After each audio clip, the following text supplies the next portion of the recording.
হরে কৃষ্ণ বন্ধুরা, আজকে চলে আসলাম আমার কিছু বিকালের মুহূর্তগুলো নিয়ে, যে আমি বিকালবেলাতে কি করি না করি সেসবগুলি তোমাদের সাথে আজকে শেয়ার করব। সেগুলি তোমরা অবশ্যই দেখে নাও।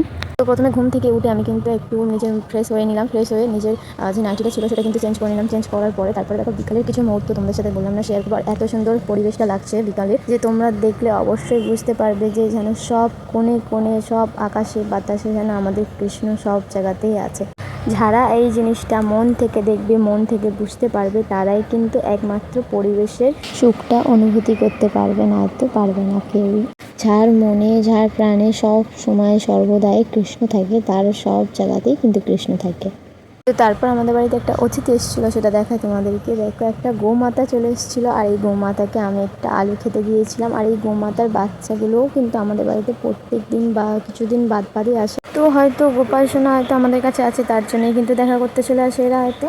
তারপর আমি কিন্তু সন্ধ্যার পরে গোপাল সোনাকে তুলতে চলে এসেছিলাম। তুলে আর গোপাল সোনার যে মুখে চন্দনটা ছিল সেটা মুছে দিচ্ছিলাম। মুছে দেওয়ার পরে তারপর গোপাল সোনার একটু বিকালের খাবার দিয়ে দিচ্ছিলাম, ফল কেটে দিয়েছিলাম। তারপর আরতিটা সেরে নিয়ে বসে গেছিলাম ওর জামা প্যান্টগুলো গোছাতে। আর এই জামা প্যান্টগুলো গোছানোর কাজ কিন্তু সকালবেলায় আমি একদমই পারি না, কারণ আমার অনেকগুলি কাজ থাকে। সেসব কাজ গুছিয়ে কিন্তু গোপাল সোনার কাছে বসতে হয় তার জন্য। তো এই হ্যাঙ্গারটা দেখতে পাচ্ছ তোমরা, এই হ্যাঙ্গারটা কিন্তু আমি ছোট্ট গোপু সোনার জন্য বানিয়েছিলাম। আর এই হ্যাঙ্গারের ভিডিও চাইলে তোমরা অবশ্যই বলো, আমি কিন্তু দিয়ে দেবো এই ভিডিওটা। তারপর এখানে দেখো গোপাল সোনার বেডরুমের অবস্থাটা কিরম হয়ে পড়েছিল, সেগুলো কিন্তু আমরা গুছিয়ে দিলাম। গোপাল সোনার বেডরুম, সোফা এগুলো গুছিয়ে নেওয়ার পর বসে পড়েছিলাম খাবার ঢালতে গোপাল সোনার। তো তারপর দেখো এখানে কিছু গোপাল সোনার খাবার ছিল, এই খাবারগুলি ঢালতে বসে গেছিলাম। আর এই খাবারগুলো ঢালার আগে তোমাদের একটা কথা বলে দিই, আমি যে এই কাঁচের বয়ামগুলোতে রাখছি দেখছো, এই কাঁচের বয়ামে রাখা কিন্তু গোপাল সোনার খাবার অনেক দিন ভালো থাকে।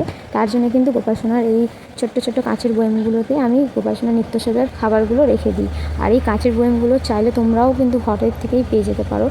আর এইগুলো কিন্তু আমি কিনেছিলাম, এগুলো যেহেতু 20 টাকা 10 টাকা মতনই নিয়েছিল। এগুলো কিনে রাখবো। আর তারপর এটা দেখো, এটা দেখছো কিষান জামের কোটো ছিল আমার, সব ধুয়ে পরিষ্কার করে রেখে দিয়েছিলাম। তারপর এই ছোটো কোটোটা আমি কিন্তু কিনেছিলাম 20 টাকা দিয়ে, ফেরিওয়ালার কাছ থেকে আমাদের এখানে আসে যেত। তো এইগুলো কিনে রাখবে তোমরাও অবশ্যই গোপাল সোনার জন্য, আর সুবিধা হবে। ভিডিও ভালো লাগলে অবশ্যই রাধে রাধে কমেন্টে জানিয়ে। হরি বল।